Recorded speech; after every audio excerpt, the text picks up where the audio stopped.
Монгол Улсын ерөнхийлөгч хүнсний хангамж аюулгүй байдал үндэсний хөдөлгөөний хүрээнд үндэсний үйлдвэрлэгч аж ахуйн нэгжүүдэд ажиллаж байна. Хүнсний үйлдвэрлэлийн уган компаниудын нэг болох Газар шим үйлдвэр хувьцаат компани 1999 онд байгуулагдсан. Даршилсан Жимс хүнсний ногоо эрүүл мэндийн артишок ундаа зэргийг үйлдвэрлэдэг. Хүнсний хувьсгалын хүрээнд 4 тэрбум төгрөгийн хөнгөлөлтөө зээл авч сонгой архин дүүргийн 20 дугаар хороо сонсголонд 2508 м квадрат байцаа, луван, сонгон, чинжүү, мөг, жимс хадгалах хөргүүртэй зор барьж ашиглалтанд оруулах гэж байна. Мөн Галланд улсаас майнууз кетчуп үйлдвэрлэх машин, лонхонд савлах шугам, майнууз кетчупыг ууданд савлах машин зэргийг авсан байна. Ингэснээр үйлдвэрлэлийн хүчин чадал 2 дахин нэмэгдсэн байна. Өнгөрсөн онд 8 сая ширхэг бүтээгдэхүүн үйлдвэрлэж байсан бол энэ онд 10.8 сая ширхэг болж өссөн байна. Мөн үйлдвэрлэлтийн орлого 35% өсөх тооцоолол гаргажээ. Энэ хөтөлбөрийн хүрээнд зээл авсны үр дүнд бид нэгдүгээр түүхээдийн хадгалтыг сайжруулах үүднээс ногооны зойр барихад энэ хөрөнгийг тодорхой хэсгийг зарцуулсан байгаа.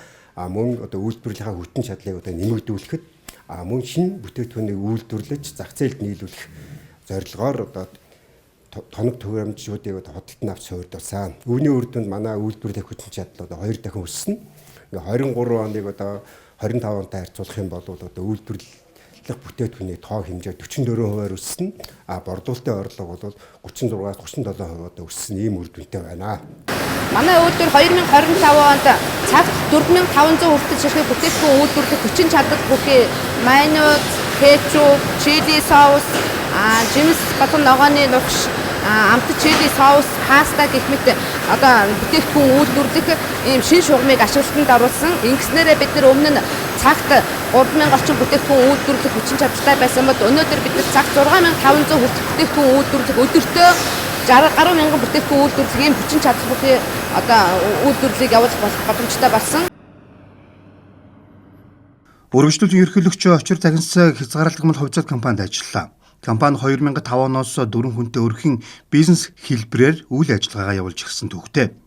Одоо 156 ажилтнтай өдөрт 50 тонн, жилд 13 мянган тонн махан бүтээгдэхүүн үйлдвэрлэх хүчин чадалтай болж 70 гаруй нэр төрлийн бүтээгдэхүүн үйлдвэрлэж байна. Хүнсний хангамж аюулгүй байдал үндэсний хөдөлгөөний хүрээнд эргэлтийн хөрөнгийн 3, хөрөнгө оруулалтын 4.8 тэрбум төгрөгийн зээл авч нөөцлсөн бүтээгдэхүүн болон анхан шатны мах боловсруулах 2 үйлдвэрээ ашиглалтанд оруулжээ.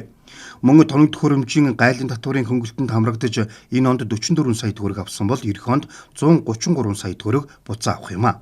Зээл авснаар үйлдвэрлэл болон хөргөлттэй зойрын хүчин чадал 2 дахин нэмэгдэж өдөртөө 35-аас 40 тонн бүтээгдэхүүн үйлдвэрлэдэг болсон. 2018 оноос гэрийн тэжээвэр амтанд зориулсан 2 төрлийн бүтээгдэхүүнээ Солонгосын зах зээлд нийлүүлж байсан бол одоо 20 төрлөөлж нэмэгдэжээ.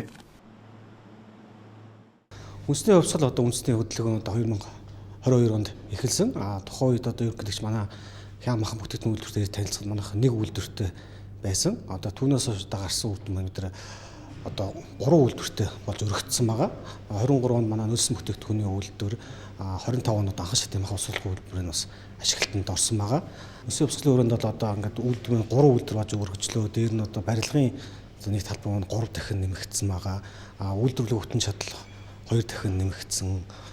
Хөргөлтийн зойр нь 1000 тонны хөргөлтийн зойртой байсан нь 2000 болж 2 дахин нэмэгдсэн үр дүнгууд гарсан байгаа. Дахилгааны их үүсвэр бас хамгийн тулгымдсан асуудал. Энийг 35.1 дэд станц шийдсэн.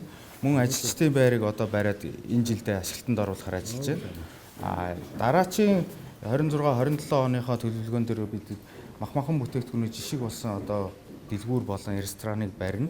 Мөн 2000 тонны бас хөргөлтийн зойрыг бас барихаар төлөвлөгөөтэй ингээд ирээдүйн зорилт өнөөгийн байгаа байдлаа ингээд макет хэлбэрээр болгоод.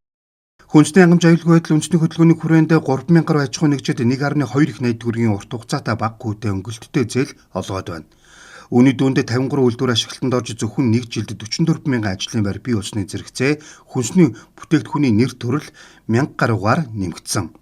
Дээрх хөдөлгөөн болон цагаалт хөтөлбөрийн хүрээнд аж ахуйн нэгжүүдэд 300 тэрбум төгрөгийн татварын өнгөлөлт зээлийн хүүгийн дэмжлэг үзүүлжээ. Зээлийн батлан даалтын сан барьцаа хөрөнгийн шаардлага хангахгүй аж ахуйн нэгжүүдэд зээлийнх нь 60 хүртэл хувьд нь баталгаа гаргаж байна.